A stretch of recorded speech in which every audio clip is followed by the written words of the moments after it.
Hello and welcome back to a new Rage Gaming video. My name is Hollow and I'm very happy to be talking more Lost Ark because we got some new details about Season 2, a big expansion and content update, as well as the new Reaper class that's coming next month. Now, if by some chance you don't already know, Lost Ark is a Korean-made MMORPG featuring that isometric camera and the action combat comparable to, say, Diablo. This is one of the MMOs that we've been keeping our eye on for years and covering the game on the channel for about a year now. The game's been ongoing in Korea and the multiple regions that it's released in for a few years now, and we finally had confirmation that yes, we're finally going to have a global release, but we don't quite know the date of it yet. So let me just quickly throw some details at you. The game itself is pretty massive. It has 19 classes with tons of combat styles featured throughout the subclasses, a dedicated story to go through while you level up, all the good stuff for an MMO like dungeons, raiding, guilds, world bosses, the PvP systems, the detailed professions known as life skills, the player housing, ship battling and more. It's a big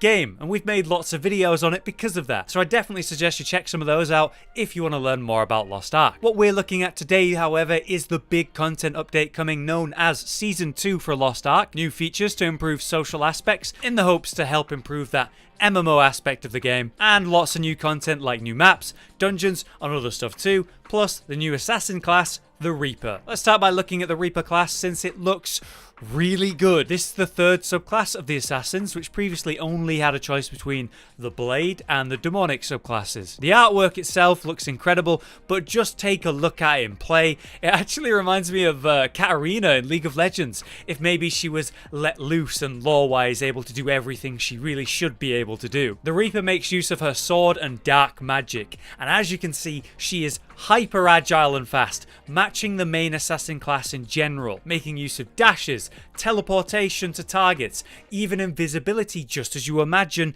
with a core of an assassin would be, fast in and out combat, breaking line of sights to ambush from a new position, that kind of thing. Now outside of that, we also have thrown weapons, wide swings, piercing thrusts, poison effects as we see from the many green glows on different abilities, and the use of distraction where you draw enemies into, say, a preferred spot by hitting stealth and leaving a shadow clone to attract the enemy there and then appear behind them for a big cleaving strike or a slam finisher. Every class comes with its own ultimate, and the ultimate in this case summons a circle of shadow clones that entrap the enemy in one small spot. Then the shadows leap forward and pierce through the enemies at faster and faster speeds until a final shadow explosion. We only had the base details on this class, but I must admit I do appreciate that we do have a class that now represents the assassin aspect of combat. The blade assassin subclass is more focused on single target use of daggers and longswords and doing big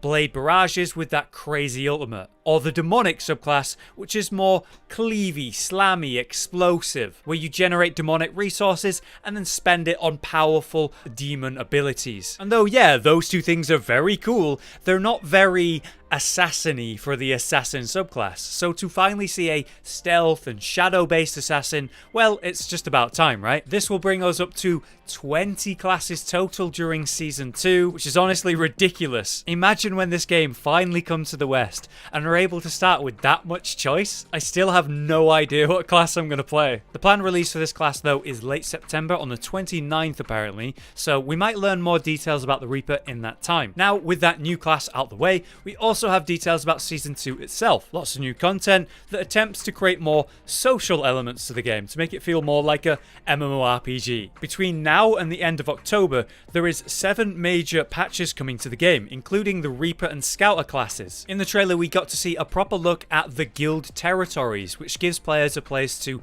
build their own guild house and other structures at that, unlocking new abilities and functions, and obviously it'll be a nice place to hang out with your friends, form parties, compare guild islands with others since non-guild members can join too. We did see a few examples of different buildings, the research laboratory, the crafting shed, the quest bounty board to give new tasks to complete and help the guild progress. They'll be randomly visiting traders every now and then for unique items items that you can't get anywhere else, cosmetic stuff like the various statues and chill areas that serve to improve visuals of the island but mechanically boost your relationships with NPCs too, and then just fun stuff like the hedge maze or instruments to play around with. And finally, the new mechanic where you can have feasts with your guild to boost stats before a raid, which definitely reminds me of the Monster Hunter food mechanic. Now, as we saw in the trailer, we have new regions and places to explore, but biggest and best, there's new bosses to fight, new dungeons, new raids. The scale of these battles does it for me. The demons, the dragons, the mythical creatures, visually they're so well designed, but the fight mechanics just look so intense.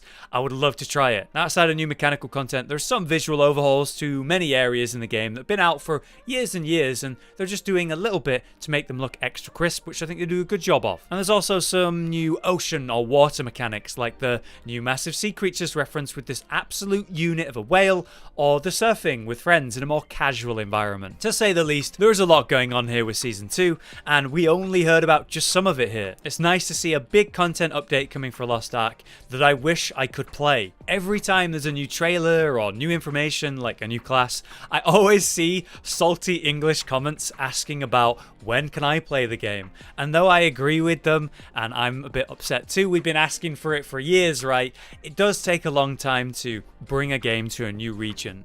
And they've been working on this already. They brought the game to Japan, China, and Russia already, and we know that we're next. So for future Lost Ark news and information, be sure to continue to follow the channel, as I'll be covering the game wherever possible. For now though, I've been Hollow, you've been you, thank you for watching.